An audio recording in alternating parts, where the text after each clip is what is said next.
Hello everyone.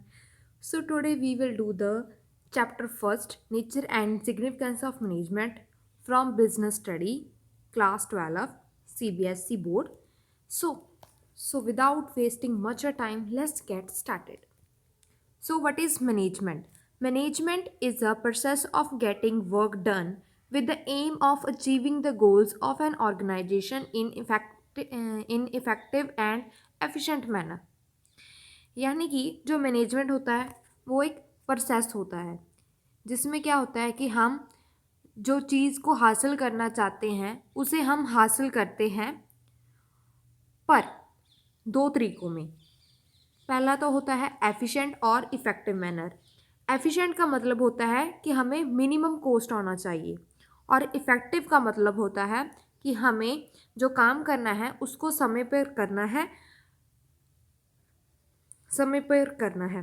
But जब हम सिर्फ बात करते हैं सिर्फ एफिशिएंट की, तो एफिशिएंट में हम ये देखते होते हैं, जब सिर्फ हम एफिशिएंट की बात करते हैं कि हमें जो कॉस्ट है वो कम से कम आना चाहिए, टाइम चाहे जितना भी लगे।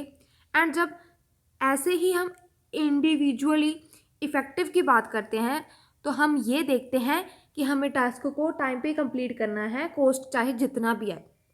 बट जो मैनेजमेंट होती है उसके लिए दोनों ही बहुत इम्पॉर्टेंट होते हैं। ओके, सो नेक्स्ट इज जो की टर्म्स हैं, यानी कि जो मैनेजमेंट में हमने दो तीन टर्म्स को देखा। पहला तो था प्रोसेस, उसके बाद था इफेक्टिव और एफिशिएंट मैनर। अब इन्हीं तीन चीज़ों को हम थोड़ा सा और डीपली एनालाइज करने वाले हैं।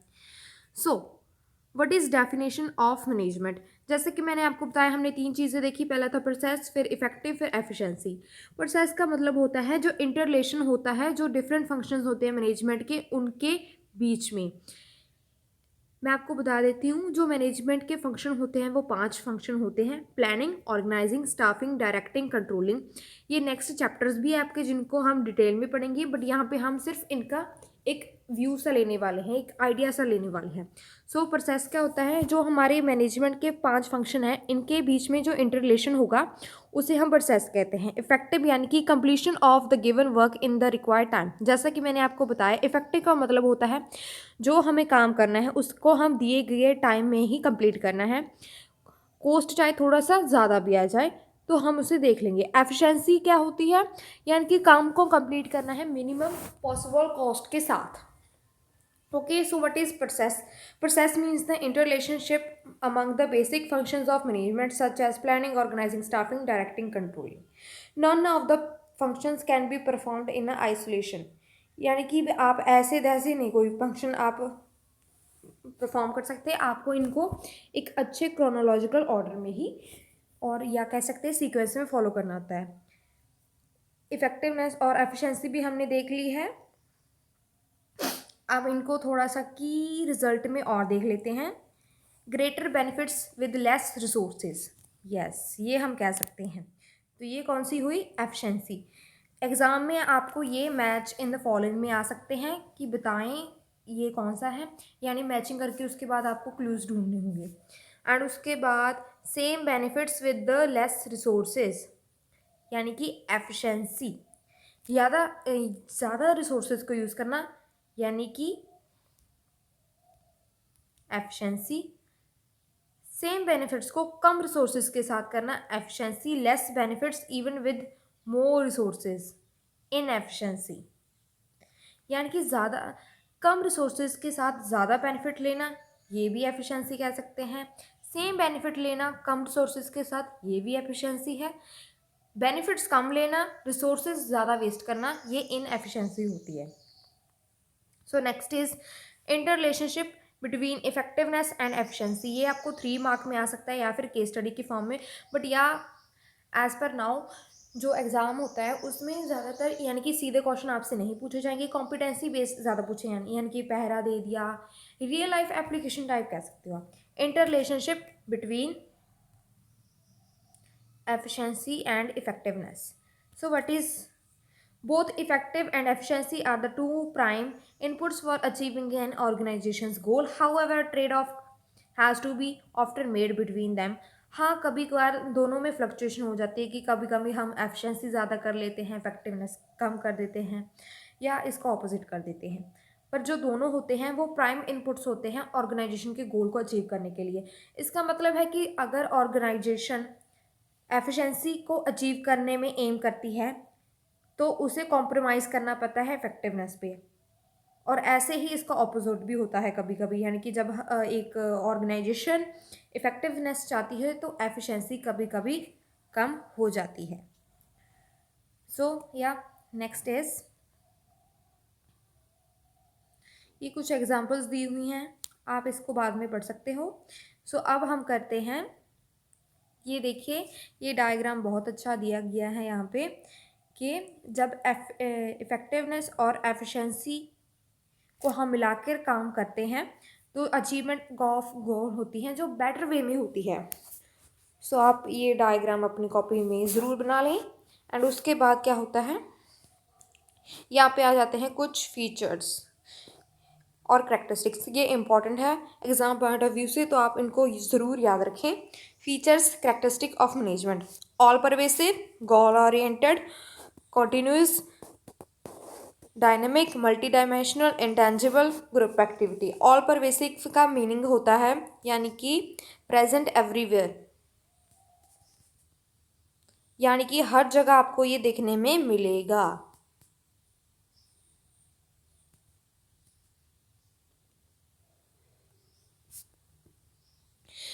गाइस मैं आपको ये बता दूँ, जो नेक्स्ट चैप्टर हमारे रिपीट होंगे उनमें इनमें से कई जो न्यू नेम वाले पॉइंट्स हैं वो बार बार रिपीट होंगे। सो आप इनको अच्छे से याद रखें ताकि आपको इनके मीनिंग्स जो हैं वो बार बार ना पढ़ने पड़ें। गोल ओरिएंटेड, ऑल परवेसिव मैंने बताया, यानी कि सब जगह इसकी ज़रूरत हो, चाहे कुछ भी कर रहे हो आप, कोई भी एक्टिविटी परफॉर्म कर रहे हो उसमें आपको मैनेजमेंट की ज़रूरत होती है। अगर मम्मी का देखें, मम्मी के डिपार्टमेंट में वहाँ पे भी मैनेजमेंट, चीनी गुड़ दही वो यहाँ वहाँ रखने हैं। हमारा डिपार्टमेंट यानी हम बच्चों का शैतानी करने का डिपार्टमेंट, अगर साफ बेड पड़ा है कचरा डाल दो। सो गोल ओरिएंटेड, यानी कि जो मैनेजमेंट, हम किसी भी चीज़ की मैनेजमेंट करते हैं तो उसका एक गोल होता ही होता है, बिना गोल की कोई मैनेजमेंट होती नहीं एक्चुअली। कॉन्टिन्यूस, जो मैनेजमेंट होती है बहुत कॉन्टिन्यूस होता है, या फिर कह सकते हैं नेवर एंडिंग प्रोसेस होता है।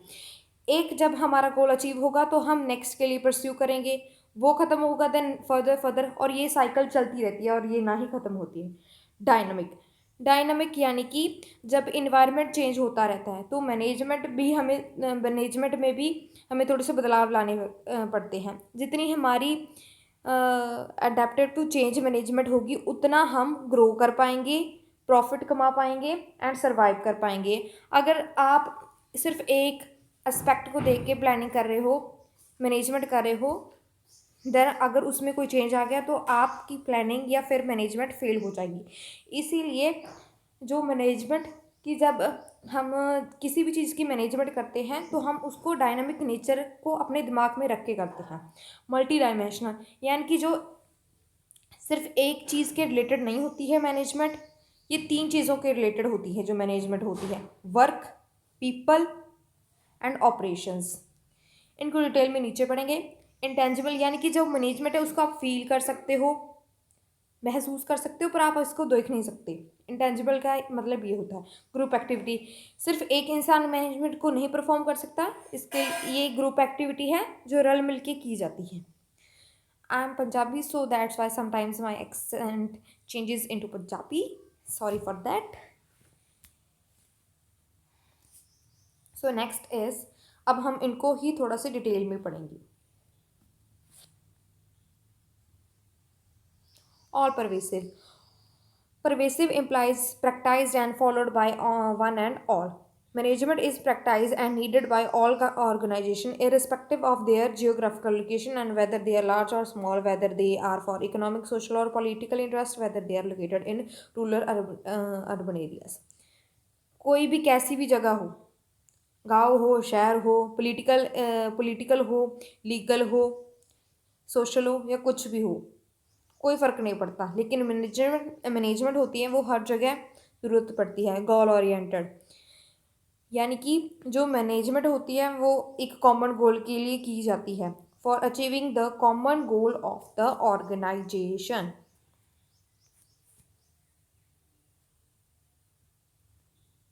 कॉन्टिन्यूस वेरियस फंक्शन होते हैं जो मैनेजमेंट की जैसे कि planning, organising, directing, staffing and controlling, ये साइमल्टेनियसली परफॉर्म किए जाते हैं और continuously by the managers at the all levels. अब आप कहोगे मैनेजर्स के कौन कौन से लेवल होते हैं, वो भी हम आगे जाके पढ़ेंगे। सो डायनेमिक मतलब यानी कि जो हर एक और जो हर ऑर्गेनाइजेशन होती है उसको ऑपरेट करना पड़ता है डायनेमिक इन्वायरमेंट में। फैक्टर जैसे कि गवर्नमेंट पॉलिसीज़ होगी, कंपीटीटर पॉलिसीज़ हो गईयां, कंज्यूमर ਦੇ ਟੇਸਟ ਹੋ ਗਏ, ਪ੍ਰੈਫਰੈਂਸਿਸ ਹੋ ਗਏ, ਉਹ ਅਲੱਗ-ਅਲੱਗ ਹੁੰਦੇ ਹੈਗੇ। ਇਹ ਜਿਹੜੇ ਫੈਕਟਰ ਹੁੰਦੇ ਹੈਗੇ ਉਹ ਕਲੈक्टिवली टर्म किए जाते एक्सटर्नल फोर्सेस। ये वाली जो चीज़ें हैं यानी कि फैक्टर्स वगैरह, तो ये हम बिजनेस इन्वायरमेंट में भी पढ़ेंगे। Thus management must aim at adapting to various changes in the external forces for the pursuit of the organisation goal. इसीलिए हमें सब की जो जब हम मैनेजमेंट करते हैं तो सभी चीज़ों को अपने दिमाग में रखना पड़ता है ताकि हम सर्वाइव कर सकें और बिजनेस एंटरप्राइज को बहुत अच्छे से रन कर सकें। मल्टी डायमेंशनल, जैसा कि मैंने आपको बताया ही था, इसमें जो मैनेजमेंट होती है वो सिर्फ एक तरह की नहीं होती, वो 3 चीज़ों के रिलेटेड होती है और वो होती हैं managing the work, managing the people, managing the operations.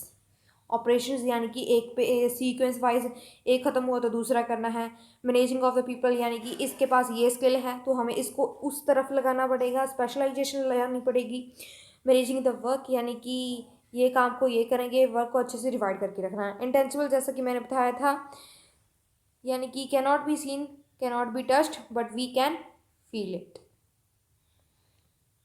Group activity यानी कि जो हर इंडिविजुअल होता है ऑर्गेनाइजेशन में वो वर्क टुगेदर करता है as a part of the group for the fulfilment of the common goals of the organisation. यानी कि ग्रुप एक्टिविटी होती है, आप इसमें इंडिविजुअली नहीं सोच सकते भी हाँ मुझे ही, हमें सबको साथ लेकर चलना पड़ता है और साथ मिलकर अपने गोल को अचीव करना है, तभी मैनेजमेंट अच्छी होती है। वरना आप अगर आप अलग अलग चल रहे हो, सेल्फिशली होके कर रहे हो, तो वो हम उसको एक मैनेजमेंट नहीं कह सकते।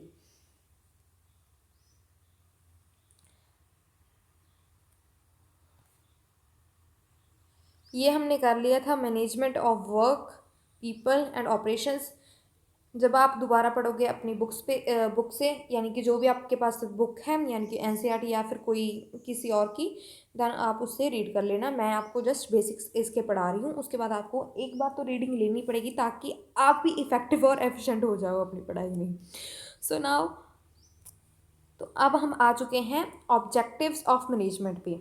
सो या ऑर्गेनाइजेशनल, सो जो मैनेजमेंट होती है उसके 3 तरह के ऑब्जेक्टिव होते हैं, ऑर्गेनाइजेशनल या फिर इकोनॉमिक ऑब्जेक्टिव्स, सोशल ऑब्जेक्टिव्स और पर्सनल ऑब्जेक्टिव्स। ऑर्गेनाइजेशन ऑब्जेक्टिव होते हैं यानी कि ये कह लो कि जो हमारी कंपनी होती है या फिर फर्म होती है, ये उसके ऑब्जेक्टिव होते हैं। इसमें हम ये देखते हैं कि हमें ऑप्टिमल यूटिलाइजेशन करनी होती है मटेरियल की और ह्यूमन रिसोर्सेज की, वेस्टेज कम करनी है, मैक्सिमम यूटिलाइजेशन करनी है। मेन फंडा इज दिस। सो जो ऑर्गेनाइजेशन के ऑब्जेक्टिव होते हैं ये 3 तरह के होते हैं, सर्वाइवल, ग्रोथ एंड प्रॉफिट। पहले हम सर्वाइव करेंगे यानी कि कम से कम हमें थोड़ा, अगर आपके कॉम्पिटिटर्स ज़्यादा बेच रहे हैं तो आप थोड़ा सा डिस्काउंट देकर बेच दो अपनी चीज़ें, सेल हो जाएगी तो सर्वाइवल हो जाएगा। जब आप सर्वाइव कर सकते हो देन उसके बाद हम प्रोसीड करते हैं प्रॉफिट पे। सर्वाइव करने के बाद नेक्स्ट स्टेज आती है प्रॉफिट की। जब आप सर्वाइव कर सकते हो उसके बाद आप प्रॉफिट कमाने शुरू कर दोगे यानी कि आप रिस्क लोगे, कॉस्ट कवर करोगे। तीसरा आ जाता है प्रॉफिट कमाने के बाद ग्रोथ, यानी कि जब आपको लगे कि आप बहुत प्रॉफिट कमा रहे हो तो उसके बाद आप ग्रोथ करोगे यानी कि स्मॉल से लार्ज साइज तक चले जाओगे। फिर ही तो हम कह सकते हैं कि ग्रोथ हुई है। अगर आप छोटी सी फर्म पे खड़े हो तो वो उसको शायद हम नहीं कह सकते कि आप ग्रोथ कर रहे हो। ठीक है जी।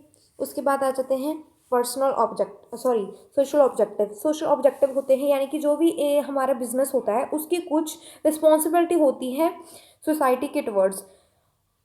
जिसे पूरा करना उसका फ़र्ज़ बनता है। तो जो मैनेजमेंट होती है वो मैनेजर को हेल्प करती है कि जो उसकी सोशल रिस्पॉन्सिबिलिटी है उसको पूरा करे, या जैसे कि यानी कि eco friendly production method choose करे, कंट्रीब्यूशन करे जो सोसाइटीज़ में अगर कोई प्रॉब्लम है, बच्चों को एजुकेशन दें, एम्प्लॉयमेंट अपॉर्चुनिटीज़ ज़्यादा से ज़्यादा क्रिएट करें।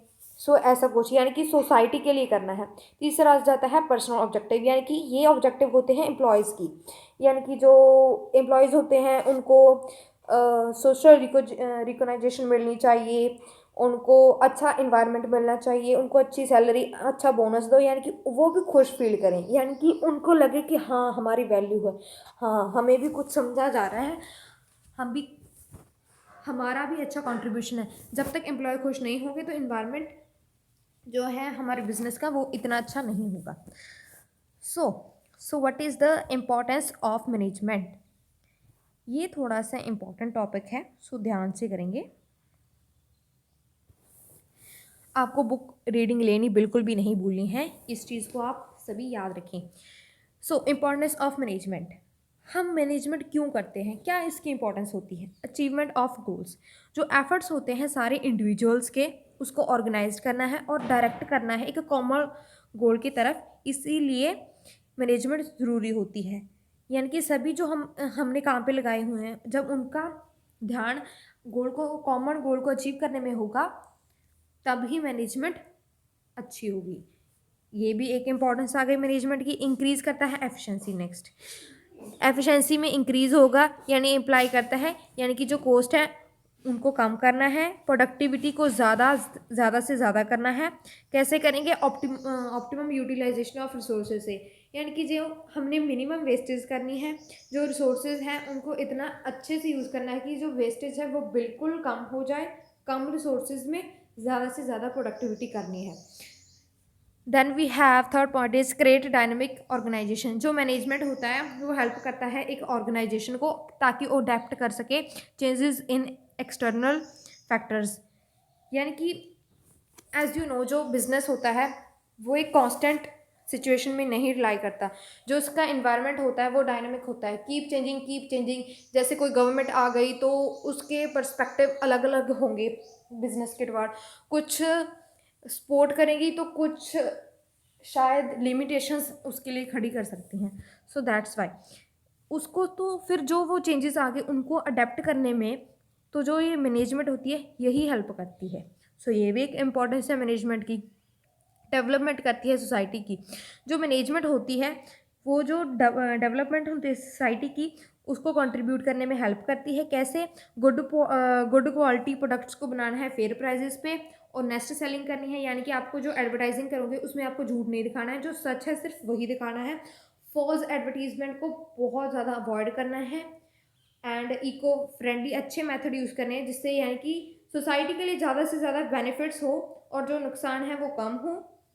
सो this is also a part. Next हमारे पास नेचर ऑफ मैनेजमेंट है, this we will do in the next parts. So जितना आज पढ़ाया है आप इसे ही अच्छे से रीडिंग ले लेना। So thank you for watching my video.